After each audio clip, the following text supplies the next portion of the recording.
bekerjasama dengan Dinas Pendidikan Kabupaten Bone, LPP Bone, dan UNICEF Indonesia.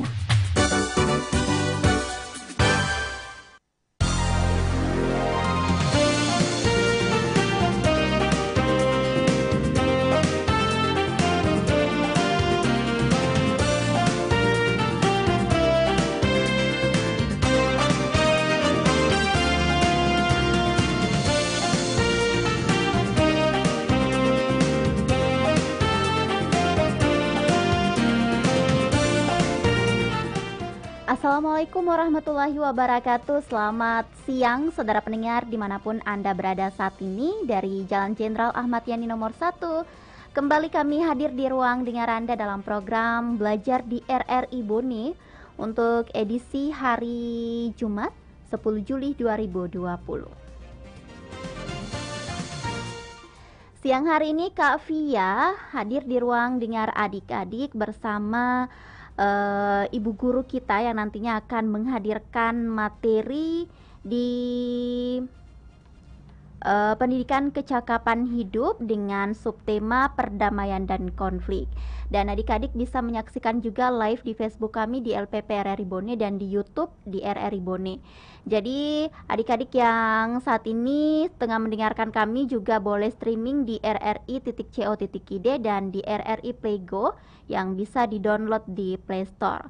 Siang hari ini di program Belajar di RRI Bone, nantinya Kak Via akan membagikan link di sesi kedua dan password di sesi ketiga. Jadi untuk adik-adik yang saat ini mengikuti live Facebook, jangan bertanya dulu mengenai password ataupun linknya. Nanti Kak Via akan bagikan di segmen kedua link dan di segmen ketiga password yang akan Kak Via bagikan.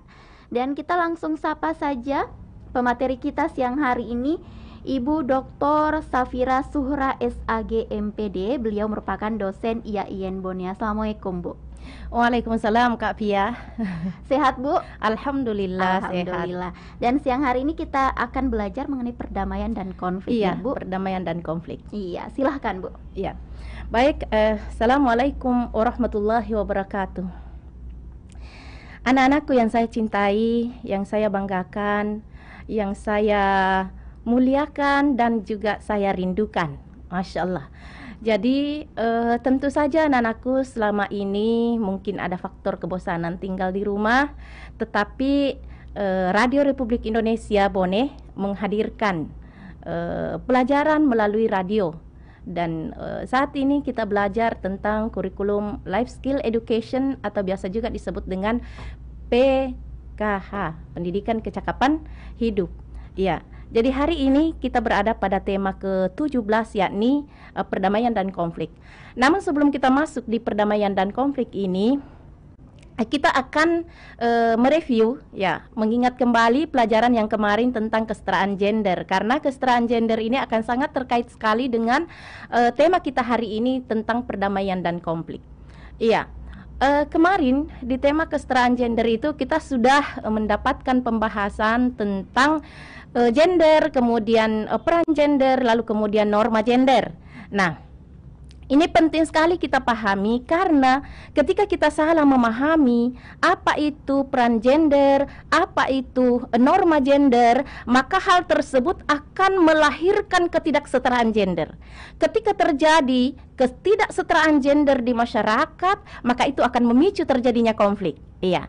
Jadi kemarin kita sudah pelajari bahwa gender itu sangat terkait dengan jenis kelamin, laki-laki dan perempuan. Relasi antara laki-laki dan perempuan harus seimbang, harus setara, harus seadil-adilnya.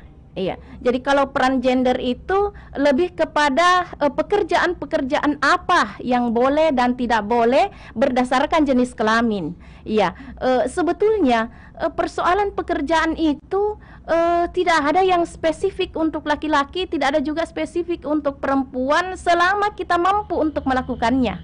Hanya saja selama ini kita dibenturkan oleh yang disebut dengan budaya. Iya, atau mungkin tafsiran agama yang bias gender, iya, seperti itu, sehingga terpolarisasi di masyarakat bahwa perempuan itu ya hanya urusan domestik, dapur sumur dan kasur, lalu kemudian yang namanya laki-laki itu yang menguasai medan publik. Nah, dampaknya ketika terjadi seperti itu, terkadang ada perempuan yang sebetulnya mampu untuk dunia publik, bisa berpendidikan tinggi, bisa menjadi pejabat negara, bisa menjadi public figure, tetapi kemudian tidak bisa menonjol disebabkan karena itu tadi faktor budaya, faktor tafsiran agama yang bias gender, sehingga melahirkan ketidakadilan, melahirkan ketidaksetaraan. Akibatnya yang terjadi kemudian terjadilah konflik sosial. Iya, itu. Nah, begitu juga terkait dengan norma gender. Ya, jadi kalau tadi peran itu terkait dengan pekerjaan seperti guru, ya guru laki-laki perempuan bisa, ya memang diterima oleh masyarakat. Tapi ketika kemudian menjadi supir truk, ya supir truk, seolah-olah kalau perempuan melakukannya, wah itu menyalahi kodrat. Padahal tidak menyalahi kodrat, Kak. Ada perempuan yang hebat, ada perempuan yang perkasa, ya kan? Seperti itu. Saya pernah nonton di televisi. Itu penarik atau supir mobil raksasa itu pengangkut nikel di tambang nikel yang ada di Kendari. Wah, itu ternyata 2 di antara mereka perempuan perkasa luar biasa. Mereka punya suami, mereka punya anak, dan aktivitasnya itu didukung oleh suaminya. Iya, anak-anakku sekalian. Jadi luar biasa. Jadi kalau anak-anakku ini nanti bercita-cita untuk apapun, ya milikilah ilmunya, milikilah keterampilannya, lalu kemudian bersungguh-sungguhlah belajar, lalu kemudian cari peluangnya, maka insya Allah cita-citanya akan terwujud. Nah, sama juga saya. Dulu waktu saya sekolah di pesantren, apa kata keluarga? Perempuan sekolah di pesantren untuk apa? Mau jadi Pak Berasanji, tidak bisa karena perempuan. Mau jadi imam, tidak bisa karena perempuan. Mau jadi Pak Katoba, lebih-lebih karena perempuan, ya kan begitu. Itu stereotip namanya. Karena tadi itu peran gender keliru di dalam masyarakat memahaminya. Tapi ternyata alhamdulillah dengan ilmu yang saya miliki, skill yang saya miliki, bisa menjadi penceramah, ya kan? Bisa diterima di masyarakat, bisa jadi trainer LSE ini hari ini kita di RRI, alhamdulillah, dan berinteraksi dengan anak-anakku semua yang saya rindukan. Iya. Baik, saya kira itu. Jadi ketidakadilan gender ini akan melahirkan subordinasi, dianggap tidak penting dalam urusan politik dan pemerintahan. Jangan perempuan, perempuan jadi lemah itu tidak menjamin akan sukses kepemimpinan kalau perempuan, kan begitu. Itu karena dianggap bahwa ada pekerjaan-pekerjaan tertentu yang hanya boleh dilakukan oleh perempuan ataupun dengan laki-laki. Begitu juga dengan stereotip, ya, pelabelan negatif bahwa setinggi-tingginya sekolahnya perempuan akan kembali tonji itu di dapur. Nah, kan begitu. Itu juga adalah kekeliruan, pandangan kekeliruan. Ternyata pekerjaan seperti itu bisa dipertukarkan. Siapa yang punya kesempatan? Kalau laki-laki punya kesempatan untuk memasak, why not? Kenapa tidak? Bahkan bisa menjadi sebuah skill. Ya, kalau pemateri kemarin mengatakan chef banyak sekali, chef-chef handal nasional internasional, memasak di hotel-hotel berbintang, memasak di kapal-kapal pesiar, itu ternyata laki-laki. Iya, itu jadi bisa saja dipertukarkan pekerjaan seperti itu sepanjang kita memiliki ilmunya, memiliki skillnya, memiliki kemauan kuat untuk mewujudkannya, berlatih hingga profesional, dan temukan jalannya. Saya kira itu untuk materi gender. Nah, karena ternyata kesalahan di dalam memahami peran dan norma gender ini itu bisa menyebabkan ketidakadilan, bisa menyebabkan ketidaksetaraan, akibatnya terjadilah konflik, ya kan? Terjadi konflik. Tentu saja konflik ini tidak boleh berlarut-larut. Karena itu anak-anakku sekalian, kita harus memahami apa itu konflik, bagaimana mengatasinya. Maka tema kita hari ini, pertemuan ke-17 dengan tema perdamaian dan konflik, itu akan mengajarkan kita tentang 2 hal. Apa itu perdamaian, apa itu konflik, bagaimana mewujudkan perdamaian, dan bagaimana mengatasi konflik itu sendiri. Itu dalam hal penguasaan materinya. Lalu kemudian selanjutnya adalah tentang kecakapan hidup yang ditanamkan. Karena setiap tema ada penekanan skill yang ditanamkan terkait dengan kecakapan hidup sebagai modal utama bagi kita nanti di dalam bermasyarakat. Nah, 2 hal yang ditanamkan dalam tema ini. Yang pertama adalah bagaimana bekerja sama. Iya. Jadi bekerja sama itu sangat penting kita lakukan untuk menyelesaikan sebuah permasalahan, menyelesaikan sebuah konflik, mencapai sebuah cita-cita, mencapai sebuah tujuan. Itu dibutuhkan kerjasama. Bukan sama-sama kerja. Jadi kalau sama-sama kerja, ya, tetapi tidak satu tujuan, tidak dalam satu perintah, tidak dalam satu komando untuk kita taati. Ya, sementara bekerja sama itu adalah harus kita bekerja berdasarkan tujuan, berdasarkan atas komando yang ditentukan, berdasarkan atas pencapaian cita-cita yang akan kita wujudkan. Itu satu, skill bekerja sama. Terus yang kedua, skill bernegosiasi. Ya, baik anak-anakku semua, yang saya banggakan, yang saya cintai, yang saya rindukan. Jadi begini, itu di dalam mengatasi konflik anak-anakku sekalian, selain bekerja sama dibutuhkan yang namanya negosiasi, karena ada pihak-pihak lain yang terkait dengan pencapaian tujuan yang akan kita raih.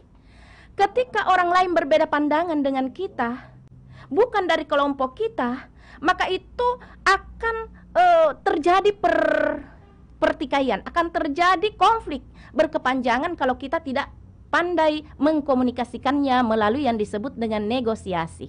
Iya, baik anak-anakku sekalian.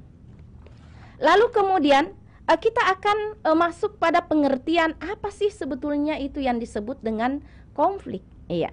Jadi konflik itu sebetulnya adalah sebuah perbedaan pendapat dengan emosi. Ya, jadi dengan melibatkan emosi atau perasaan yang amat melekat padanya. Ini. Jadi konflik itu perbedaan pandangan dengan melibatkan emosi atau perasaan yang amat kuat. Akibatnya karena kukuh, kuat, orang mempertahankan pendapatnya apa yang dianggap bagus, akhirnya terjadi kemarahan memuncak, marah, mengamuk, ujung-ujungnya berkelahi. Nah, tentu itu tidak diinginkan hal seperti itu. Karena itu perlu dikendalikan dikendalikan emosi agar supaya konflik itu bisa diatasi. Jangan diperturutkan emosi. Apalagi kalau dipandang enteng lawan, ku cau-cau jitu, ku kalah-kalah jitu. Bukan seperti itu yang bisa kalah, Kak. Ternyata bangsa nerorok kalah, Kak. Itu tidak boleh begitu. Di dalam mewujudkan perdamaian, anak-anakku sekalian, mengatasi konflik, itu dibutuhkan yang namanya menghargai perbedaan. Tidak bisa kita menganggap remeh orang lain, apalagi kalau dipandang remeh karena faktor gendernya, karena dia perempuan, lemah aja dia, fisiknya lemah. Iya, itu tidak bisa, karena dibalik tubuh gemulai perempuan, lemah lembutnya perempuan, mengandung kekuatan yang luar biasa dahsyat. Siapapun pemimpin tersohor di muka bumi ini semuanya takluk di bawah perempuan. Seperti itu. Cleopatra misalnya, itu kan luar biasa itu. Ratu Mesir bisa takluk, semua bisa takluk. Karena memang kita laki-laki ini lahir dari rahimnya perempuan. Kita harus berterima kasih biar bagaimana. Tapi kita juga perempuan tidak boleh bangga bahwa semua makhluk manusia hidup di dunia ini karena lahir dari rahimku, lalu kemudian kita menganggap enteng lawan jenis. Tidak. Karena tanpa peran serta lawan jenis laki-laki, maka kita pun tidak bisa melahirkan. Jadi artinya kita harus saling membutuhkan. Ya, baiklah, jadi itu tadi pengertian daripada konflik. Lalu kemudian lawan dari konflik adalah damai, perdamaian. Ya, jadi kalau tadi itu yang namanya konflik adalah perbedaan pendapat yang melibatkan emosi perasaan yang kuat yang melekat padanya sehingga bisa menimbulkan amarah, nafsu, angkara murka, lalu kemudian pertikaian. Nah, kalau perdamaian sebaliknya kalau perdamaian itu suasana tenang, damai, menyenangkan, bukan cuma senang diri sendiri, bisa melimpahkan kesenangan itu pada orang lain, pada keluarga, pada teman. Iya, seperti itu. Jadi ini kita bisa lihat pengertian dan deskripsi damai dan konflik. Bisa dilihat di sini bahwa perdamaian adalah berhentinya permusuhan, terciptanya ketenangan. Konflik adalah bisa berarti perselisihan, ketidaksepakatan, dan lain-lain sebagainya. Konflik sesuatu yang terjadi di sekitar kita, bisa terjadi antara individu, bisa terjadi dalam keluarga, bisa terjadi dalam masyarakat, bisa terjadi pada sebuah organisasi kecil maupun besar, bahkan dalam lingkup organisasi besar semacam negara. Itu pasti ada trik-trik konflik di dalamnya dan juga trik-trik bagaimana mengatasi konfliknya. Ya, jadi intinya adalah kita harus mampu berdamai dengan konflik sebagaimana kita mampu berdamai dengan COVID-19. Seperti itu. Jadi 19 ini juga adalah konflik, masalah. Ya, ini adalah konflik, adalah masalah. Haruskah terhenti pembelajaran akibat COVID-19? Oh tidak. Karena itu RRI bekerja sama dengan Dinas Pendidikan Kabupaten Bone, begitu juga dengan LPP dan juga UNICEF bekerja sama untuk menghadirkan pembelajaran di rumah melalui radio. Selanjutnya kita jeda mendengarkan lagu perdamaian. Karena itu saya kembalikan kepada Kak Pia.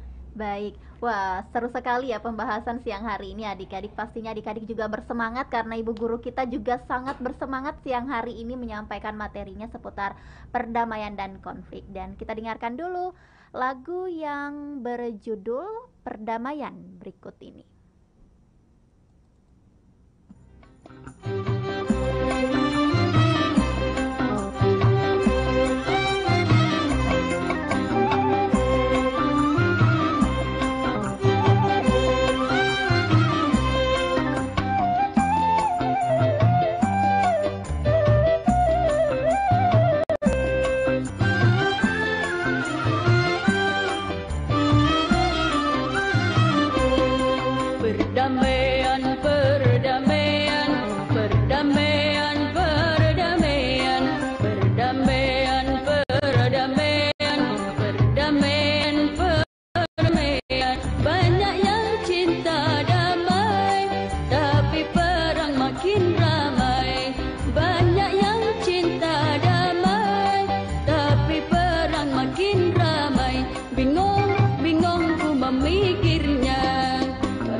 Bingung ku memikirnya.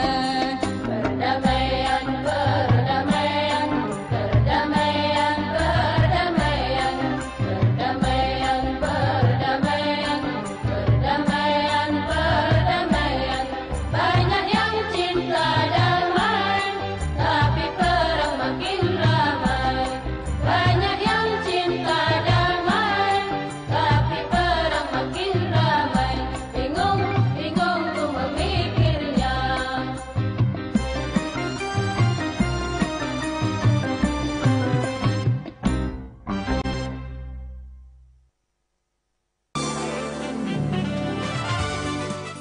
Anda masih mendengarkan Belajar di RRI bekerja sama dengan Dinas Pendidikan Kabupaten Bone, LPP Bone, dan UNICEF Indonesia.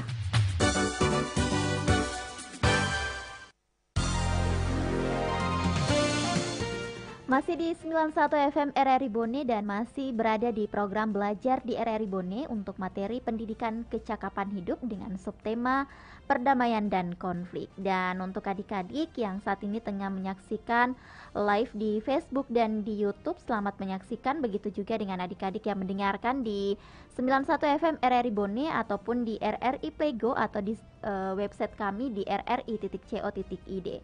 Dan program Belajar di RRI Bone ini bekerja sama dengan Dinas Pendidikan Kabupaten Bone, LPP Bone, dan UNICEF Indonesia. Dan link kuis untuk siang hari ini edisi 10 Juli 2020 adalah http://2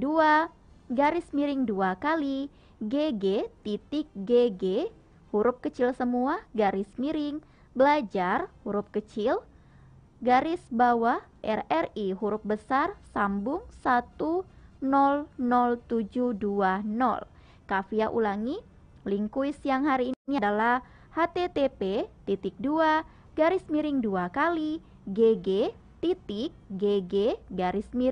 belajar menggunakan huruf kecil semua, kemudian garis bawah RRI huruf besar 1000720. Dan passwordnya nantinya Kafia akan bagikan di sesi ketiga. Dan langsung kita simak kembali pembelajaran siang hari ini. Silahkan Ibu Suhra. Ya, terima kasih Kak Afia. Ya, baiklah anak-anakku sekalian di rumah yang saya cintai, yang saya banggakan, yang saya rindukan. Baik, kita kembali belajar dengan tema perdamaian dan konflik.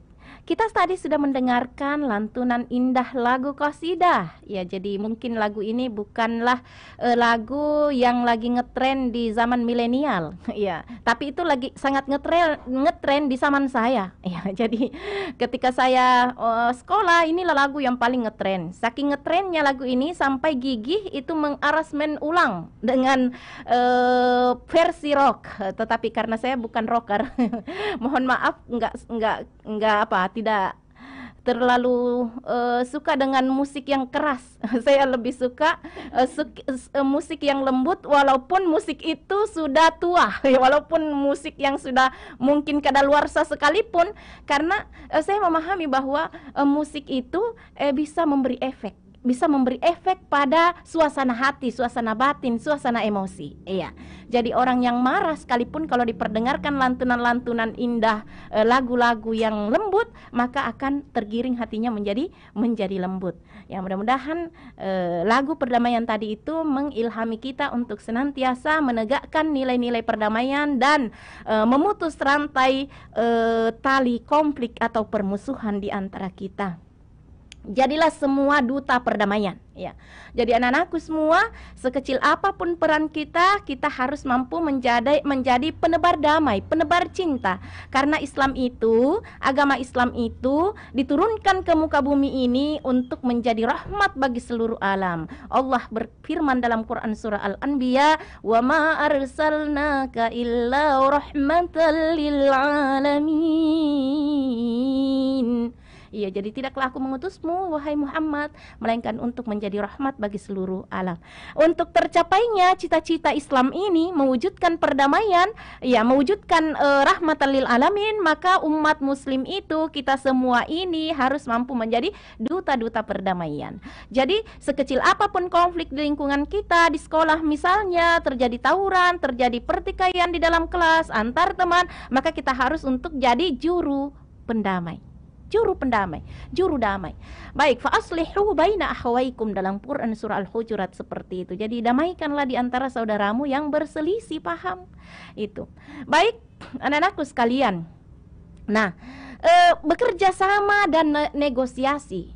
Dua skill yang diharapkan tertanam kepada anak-anakku semua melalui pembelajaran tema perdamaian dan konflik ini. Yang pertama adalah kerjasama. Apa itu kerjasama? Bekerja sama adalah usaha sekelompok orang untuk mencapai tujuan bersama.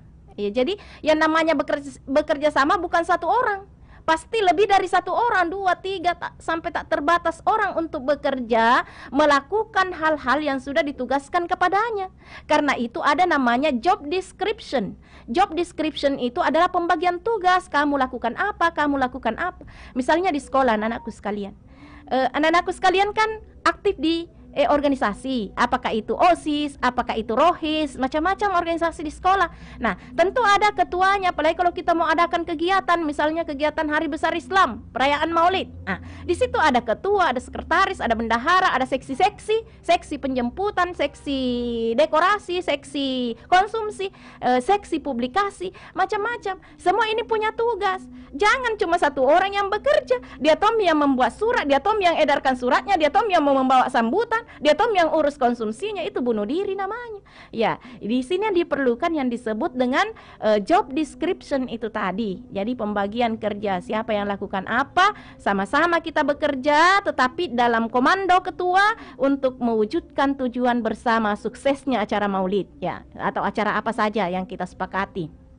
Karena itu di dalam melahirkan skill bekerja sama ini, anak-anakku harus mengetahui, menentukan dulu tujuan. Apa sih tujuan yang akan kita lakukan? Oh, tujuannya adalah agar terlaksana perayaan Maulid Akbar dengan bagus. Nah, ya kan seperti itu. Terus yang kedua, di dalam merancang ini kegiatan tentu terjadi perbedaan pendapat. Karena itu hargailah perbedaan pendapat. Ini yang kedua, hargai perbedaan pendapat. Mungkin ada yang mengatakan, di aula misalnya dilakukan, ada yang mengatakan di masjid mau dilakukan, ada yang mengatakan, tidak cukup Ki, karena banyak Ki ini. Lebih baik di lapangan mau saja. Ya kan seperti itu. Nah, kita harus mendengarkan, menerima perbedaan-perbedaan itu, pendapat-pendapat itu, lalu kemudian kita bedah satu persatu untung dan ruginya. Kalau kita di lapangan betul luas, tetapi bagaimana kalau hujan? Ya kan? Jadi dengan pertimbangan-pertimbangan seperti itu, akhirnya nanti melalui musyawarah kita akan menyepakati inilah yang terbaik dan kita jalankan apapun konsekuensinya. Kalau kita sudah sepakat, maka kita lakukan bekerja sama untuk mencapai tujuan dan kita tanggung semua resikonya. Kalau kemudian itu berhasil, kesuksesan itu adalah sukses bersama. Kalau gagal juga kita tanggung bersama. Tidak boleh disalahkan orang teman kita, kau memang je, bila memang kak, oh tidak boleh begitu. Ya tidak boleh menyalahkan orang lain, tidak boleh menyalahkan teman. Kalaupun terjadi kesalahan harus kita pikul bersama, kita cari solusinya. Jangan sampai tidak menghargai orang lain. Padahal sudah kerja keras mikodong, dihina-hina tombi, di macam-macam, itu membuat orang jadi tidak mau lagi bekerja sama dengan kita. Iya, baik. Nah, kemudian di dalam urusan bekerja sama itu harus saling percaya. Jangan sedikit-sedikit curiga. Itu nak bekerja begitu karena ada uangnya. Tidak mau memang itu bekerja kok tidak ada uang. Siapa orang tidak suka uang sekarang ini? Tidak, ada orang-orang yang ikhlas kok bekerja walaupun tidak dengan uang. Iya, karena kita pahami bahwa kalau kita tidak punya uang, ya kita punya tenaga. Kalau tidak punya tenaga, kita punya pikiran. Apapun yang kita sumbangkan, ide sekecil apapun yang kita sumbangkan, itu bisa jadi amal jariah. Jadi kalau pertimbangannya orang dunia itu uang-uang semata. Tapi kalau kita hidup bukan hanya untuk meraih ketenangan dunia, kesuksesan dunia, tapi ukuran jangka panjang, kita harus sukses dunia akhirat. Maka tanpa uang kita akan bisa mengeluarkan tenaga semaksimal mungkin, karena kita yakin bahwa Allah akan memberikan ganjaran yang luar biasa, pahala yang luar biasa. Ini anak-anakku sekalian, kita harus bekerja ikhlas ya. Jadi jangan sedikit-sedikit nanti mau bekerja. Kalau ada sekarang istilahnya sekarang ini adalah ideologi pragmatis. Ya, pokoknya kalau tidak ada keuntungan finansialnya ke dia, keuntungan lahiriahnya ke dia, tidak mau lakukan walaupun dia sanggup melakukannya. Ini na'udzubillah. Jangan sampai anak-anakku menjadi orang-orang yang pecinta pragmatis seperti itu. Iya.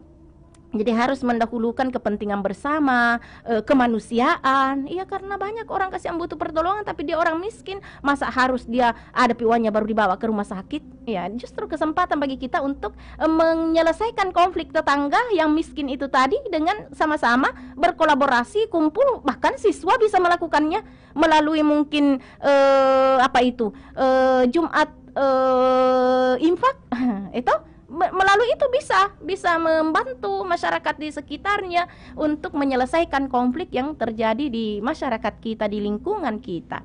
Jadi tadi kita katakan bahwa yang namanya konflik itu tidak hanya ada internal pribadi, tapi bisa terjadi di dalam sekolah, bisa terjadi di dalam keluarga, bisa terjadi di dalam masyarakat tempat tinggal kita.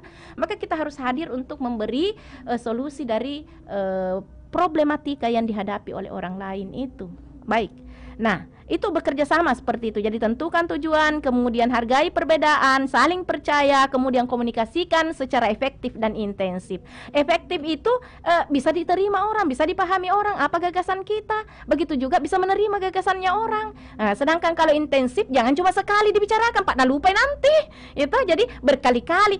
Tabe di kalau memang adek tak, tabe puang kalau memang guru tak atau orang yang lebih tua dari kita. Atau bisa kalau teman sejauh, tabe langgo. Ya kan begitu. Karena kita kan orang Bugis itu memiliki etika di dalam berkomunikasi. Jadi ada namanya ada conga, ada namanya ada cuku, ada juga ada makarateng. Ya, jadi kalau ada cenga ya itu artinya mapuangki, iye puang. Ya, iya puang artinya kepada orang yang lebih tua. Iye endi artinya kepada orang yang lebih muda usianya. Nah, itu namanya ada cukup. Kalau ada makaraseng ya selevel dengan kita. Seperti itu tadi. Iye langgo, kan begitu. Iye teman, iye sahabat, iye sapo. Itu bahasa yang selevel. Iya, jadi kita harus tahu diri tak ini. Jangan sampai kita pantas dibilangi puang tapi kita tidak puang, dianggap itu kurang ajar. Kenapa ada orang Bone begitu? Orang Bone itu menghargai sekali yang namanya adat, tradisi, atau menghargai yang namanya adat leluhur ya. Jadi seperti itu. Kita malu kalau salah di dalam berkomunikasi. Ya baik. Lalu kemudian selanjutnya adakanlah kegiatan bersama. Ini untuk memupuk yang namanya bekerja sama. Lalu kemudian hargai kinerja teman, walaupun kinerja teman itu tidak sempurna. Itu nantilah kita saling menyempurnakan. Baik, itu kerjasama. Sekarang negosiasi. Bagaimana sih cara kita itu untuk bernegosiasi dan apa sih sebetulnya itu negosiasi? Ya, jadi negosiasi itu adalah interaksi sosial antara beberapa orang atau beberapa pihak ya untuk saling menyelesaikan hal-hal yang dipertentangkan. Ya, jadi hal-hal yang dipertentangkan, misalnya ada dua kelompok berhadap-hadapan, saling bermusuhan, saling memfitnah, saling mengirim-ngirim pesan agar sehingga terjadi percekcokan. Biasanya ini kalau misalnya mau pemilihan ketua OSIS barangkali, saya kira kalau ketua OSIS tidak sampai sebesar itulah konfliknya ya. Tapi kalau mungkin pemilihan kepala daerah, pemilihan kepala desa, wow subhanallah, ini saya kira mungkin puncaknya ini. Ya, mudah-mudahan bisalah nanti sistem pemilihan kepala desa atau pemilihan apapun itu bisa lebih santun, karena kita ini orang Bugis Bone ya yang pada hakikatnya mengajarkan nilai-nilai kesantunan itu. Ya baik. Lalu kemudian bagaimana caranya? Yang pertama adalah pahami dulu kebutuhan tak. Lalu apa keinginan tak? Dan ketahuilah posisi tak. Nah, itu yang pertama dulu kita ketahui, karena harus dibedakan antara kebutuhan dan keinginan. Kalau kebutuhan itu mendesak, tidak bisa tidak. Tapi kalau keinginan, enggak ji, walaupun tidak ada enggak masalah. Ya kan, misalnya dalam hidup ini kita harus makan, kita harus berpakaian. Nah, itu namanya kebutuhan. Tapi memiliki mobil, iya, memiliki motor anak-anakku, ya kan, memiliki HP mahal, itu kan tidak harus. Ya, tapi karena ini pandemi COVID-19 ya, dengan sangat terpaksa anak-anakku sekalian kalau mau mengikuti pembelajaran daring maka harus memiliki HP. Sehingga ada peningkatan pembelian HP gara-gara COVID-19. Jadi ada hikmahnya anak-anakku sekalian. Yang penting jangan dipakai terus main game, tapi jadikan HP itu sebagai sumber belajar, media pembelajaran, agar supaya anak-anakku sekalian memiliki skill di bidang IT, skill di bidang media pembelajaran, bahkan bisa belajar macam-macam di situ, keterampilan skill untuk hidup melalui HP. Baik, lalu kemudian kenalilah posisi kita. Iya, dengan siapa kita berhadapan. Nah, itu tadi. Karena kalau kita ini tidak memahami posisi kita itu, kita akan salah dalam perhitungan. Iya, negosiasi. Yang intinya bahwa bernegosiasi itu adalah untuk saling memahami sehingga bisa meredah konflik di antara kita. Lalu kemudian selanjutnya pelajarilah siapa lawan kita, apa kekuatannya, apa kelemahannya. Kemudian yang ketiga, mengertilah situasi untuk jangka panjang. Ketika kita menerapkan ini, apakah berefek jangka panjang untuk kemaslahatan umat? Jangan cuma kemaslahatan diri sendiri, kemaslahatan kelompok, kemaslahatan geng. Itu rendah sekali itu nilainya di hadapan Allah kalau seperti itu kita punya cita-cita hidup. Jadi cita-cita hidup kita itu jadilah penebar damai, bukan hanya untuk keluarga tetapi untuk masyarakat seluruhnya. Rahmatan lil alamin. Dan terakhir, buatlah penawaran yang bisa diterima oleh lawan kita, dan kita bisa nyaman, dia juga bisa senang. Ya, seperti itu. Jangan ngoah. Karena kalau kita ngoah, kita saja yang mau ambil semuanya, pasti akan terjadi konflik berkepanjangan dan alangkah ruginya. Tadi itu lagu menyadarkan kita tentang pentingnya mewujudkan perdamaian dan mengatasi segala bentuk konflik, karena konflik itu akan merusak citra manusia itu sendiri, akan merusak ketenangan hidup manusia itu sendiri. Baik, saya kembalikan kepada Kak Pia. Baik, terima kasih. Wah, adik-adik pastinya sangat menyukai ya penjelasan yang disampaikan oleh Ibu Suhra terkait dengan perdamaian dan konflik. Ini masalah yang sering terjadi di adik-adik kita tingkat SD, mungkin di kelas 6, kemudian di kelas 1 sampai kelas 7 SMP juga. Ini masalah yang sering dialami, perdamaian dan konflik. Biasanya ada istilah si bombe. Nah, ini pastinya bisa menjawab apa yang melatar belakangi dan apa yang bisa kita lakukan jika ada kesalahpahaman yang terjadi seperti itu. Nah, adik-adik, Kafia mengingatkan ya, passwordnya akan Kafia bagikan di sesi ketiga. Jadi untuk adik-adik yang bertanya di Facebook, sabar saja. Dan Kafia sapa dulu adik kita yang berasal dari SMP Negeri 1 Watampone, ada Awal Saputra P, kemudian ada juga Dia Vega dari UPT SMPN 1 Sibulu E, kemudian ada Muhammad Azlan dari MTSN 4 Bone. Banyak sekali yang menyaksikan di Facebook, begitu pula di YouTube, tapi Kafia tidak bisa menyebutkan satu-satu ya, karena kita tentunya dibatasi oleh waktu. Dan untuk sekarang kita akan mendengarkan puisi yang bertema perdamaian.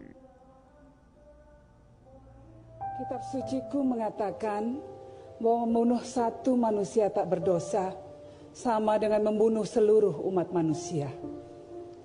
Nabiku memberi teladan bagaimana akhlak dalam memperlakukan orang lain, bahkan mereka yang memusuhinya, yaitu dengan kasih sayang dan peri kemanusiaan.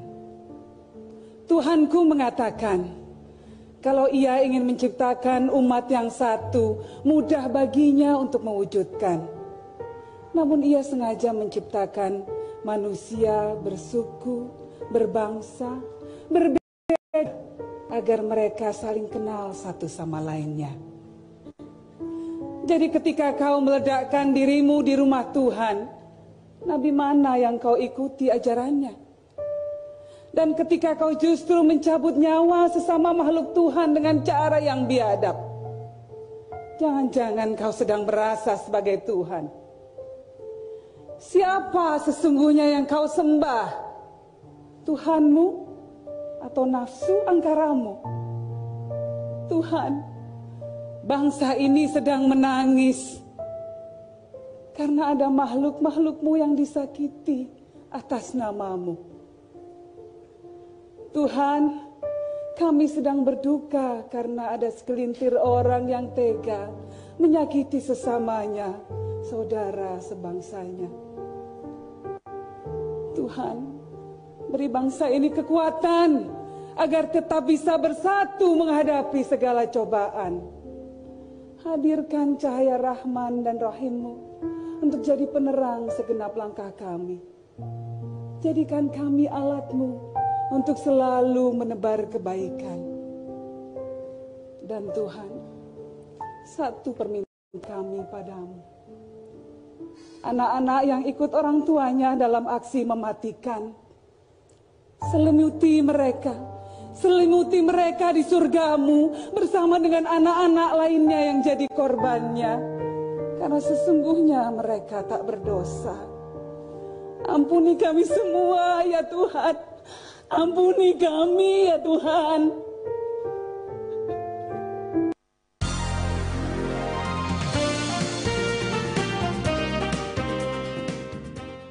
Satu puisi yang berjudul Perdamaian sudah kita dengarkan adik-adik, dan kita masih bersama di program Belajar di RRI Bone untuk materi pendidikan kecakapan hidup dengan subtema perdamaian dan konflik. Dan Kak Fia bagikan password untuk menjawab kuis yang hari ini adalah 161616.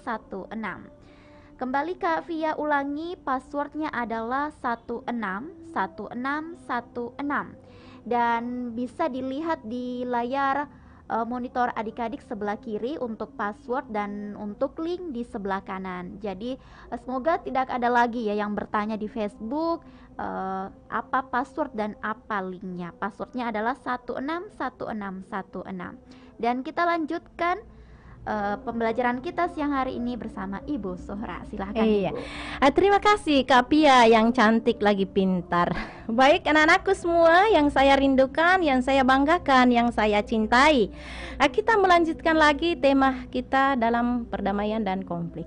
Tadi kita sudah dengarkan lagu puisi yang begitu syahdu, menggugah jiwa, bahwa ternyata banyak sekali kasus konflik terjadi itu disebabkan karena paham keagamaan yang keliru. Ya, menganggap bahwa paham yang kita pegang saja itulah yang benar, kemudian paham orang lain salah, padahal kita satu Islam loh, satu Tuhan yang sama, satu Nabi yang sama, satu ajaran yang sama, salat di masjid juga yang sama, tapi kok bisa sampai tega membunuh? Nauzubillah, atas nama agama.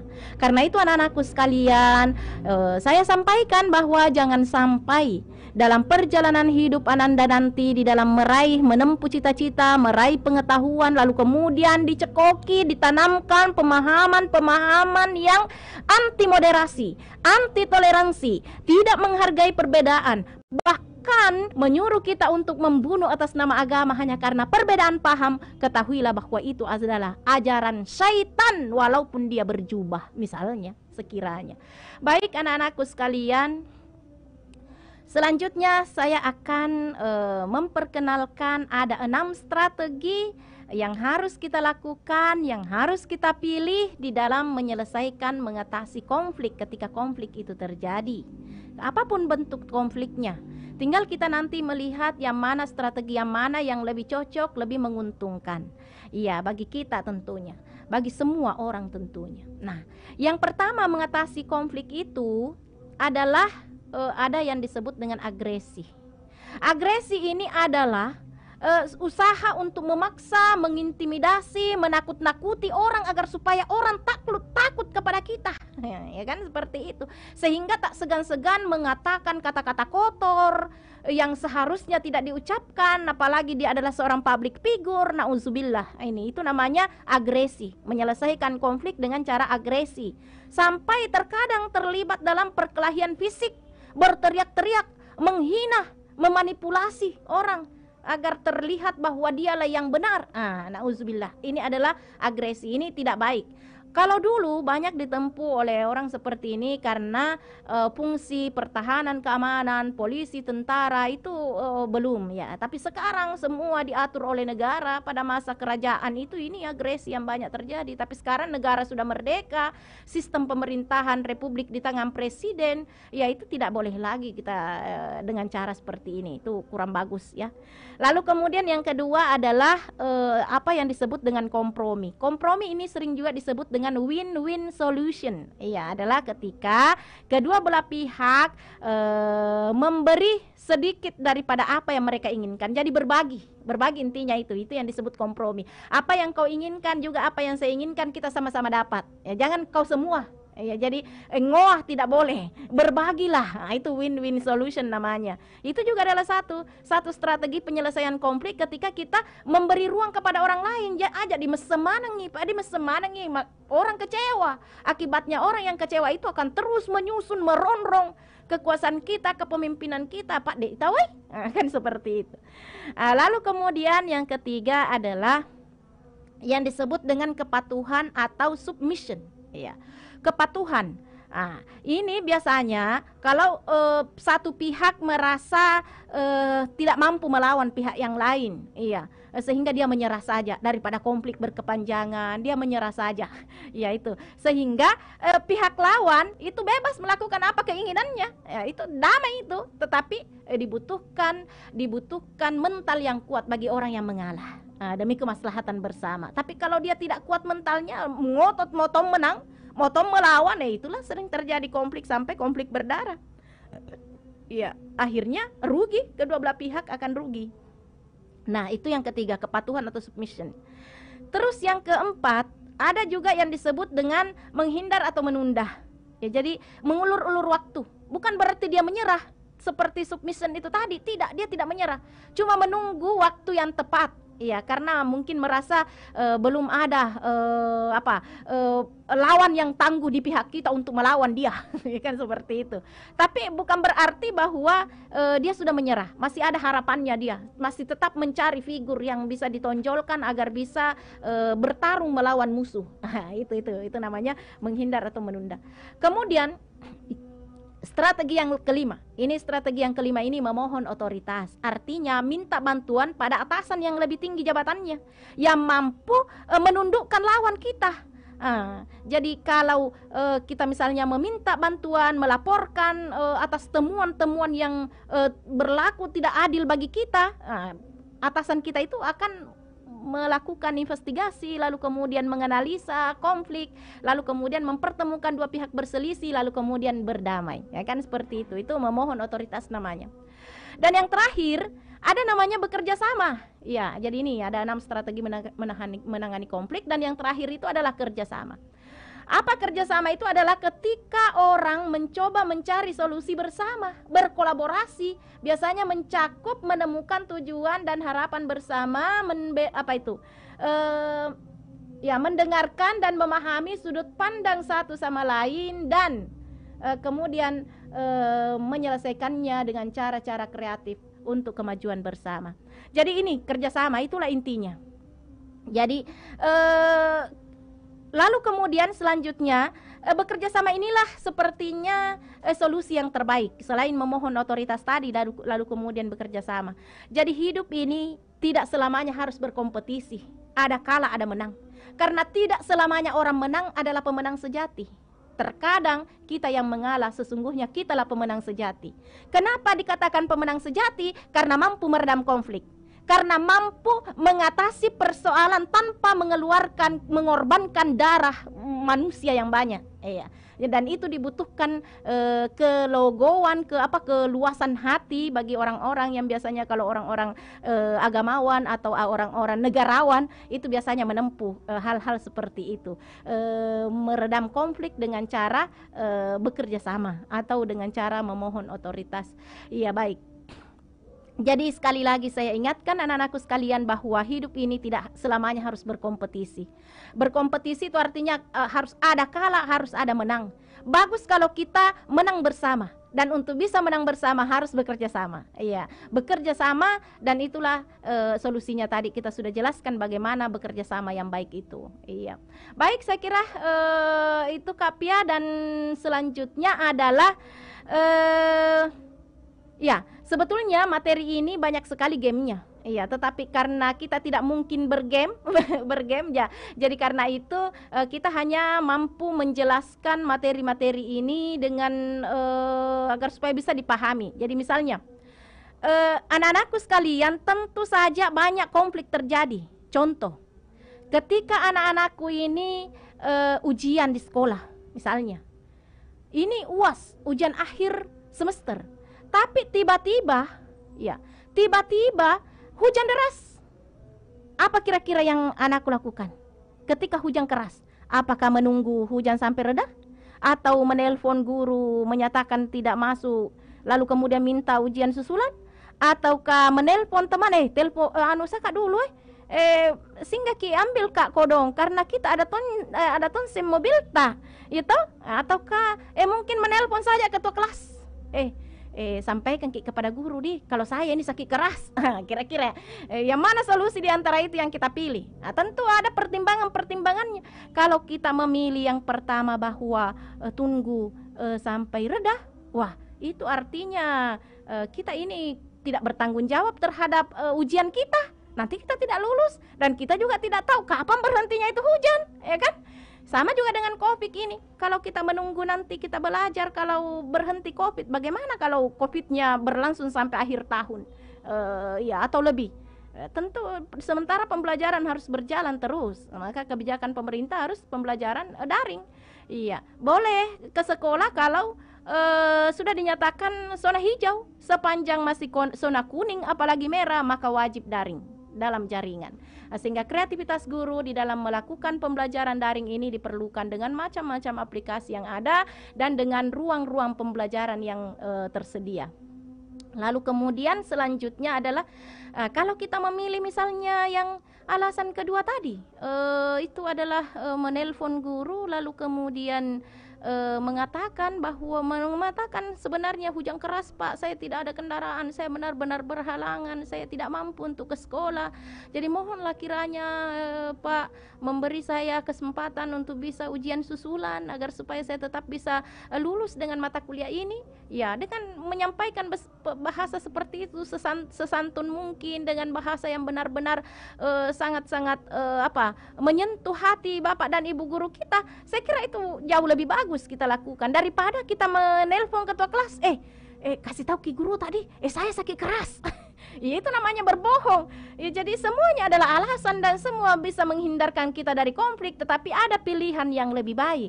Nah, tentu saja kita harus dituntut untuk bisa menjadi memilih solusi-solusi konflik yang bijak. Jangan sampai kita menjadi orang-orang yang menghalalkan segala macam cara demi tercapainya cita-cita, demi tercapainya tujuan. Iya, jadi tidak boleh seperti itu. Sedapat mungkinlah kita jujur pada diri sendiri, jujur pada orang lain, mengemukakan apa sesungguhnya realitas yang ada. Maka dengan faktor kemanusiaan, nilai-nilai kemanusiaan yang dimiliki oleh Bapak Ibu guru kita pasti akan mengerti. Ya karena bukan keinginan kita untuk hujan deras, iya kan? Seperti itu. Boleh jadi juga mungkin guru kita atau teman kita yang lain tidak sempat ke sekolah sehingga akibatnya memang ujian terpending, atau bisa juga solusinya ujiannya dilakukan sistem daring, kan begitu. Banyak solusi lah dalam mengatasi sebuah konflik apapun itu, termasuk ketika misalnya konflik di dalam rumah tangga kita. Ya, jadi ada di sini sebetulnya kasus yang dicontohkan. Jadi saya bacakan kasusnya ya. Itu adalah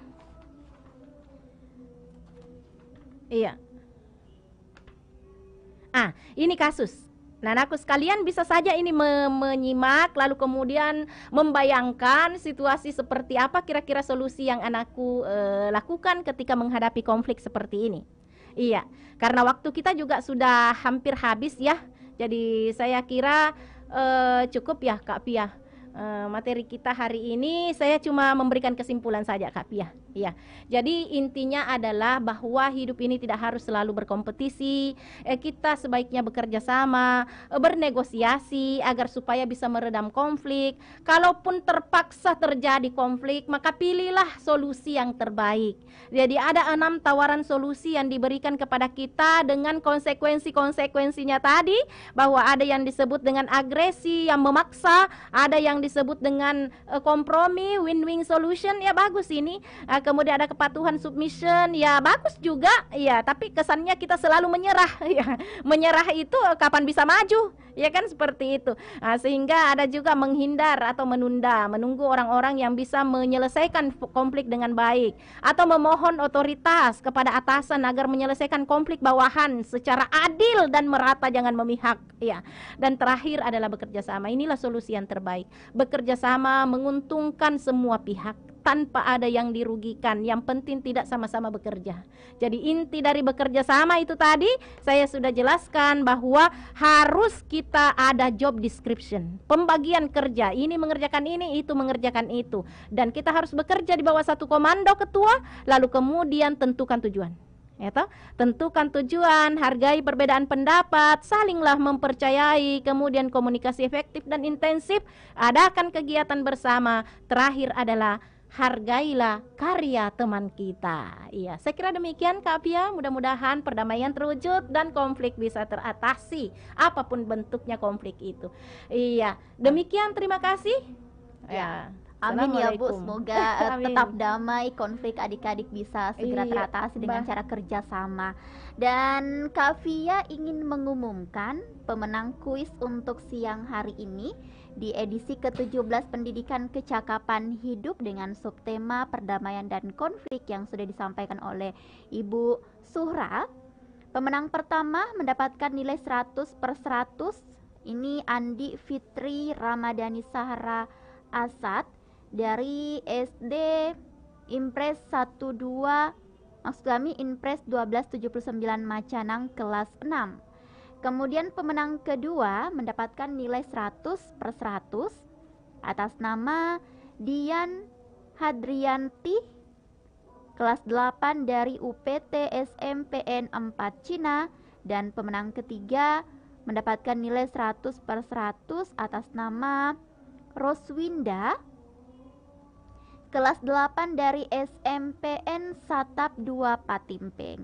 Ini pemenang yang mendapatkan pulsa masing-masing Rp50.000 yang akan langsung ditransfer oleh pihak Dinas Pendidikan Kabupaten Bone, di mana program ini bekerja sama dengan Distrik Bone, LPP Bone, dan UNICEF Indonesia. Semoga apa yang disampaikan oleh Ibu Dr. Sarifah Suhra SAG MPD bermanfaat dan bisa menjadi berkah untuk kita semua di siang hari ini.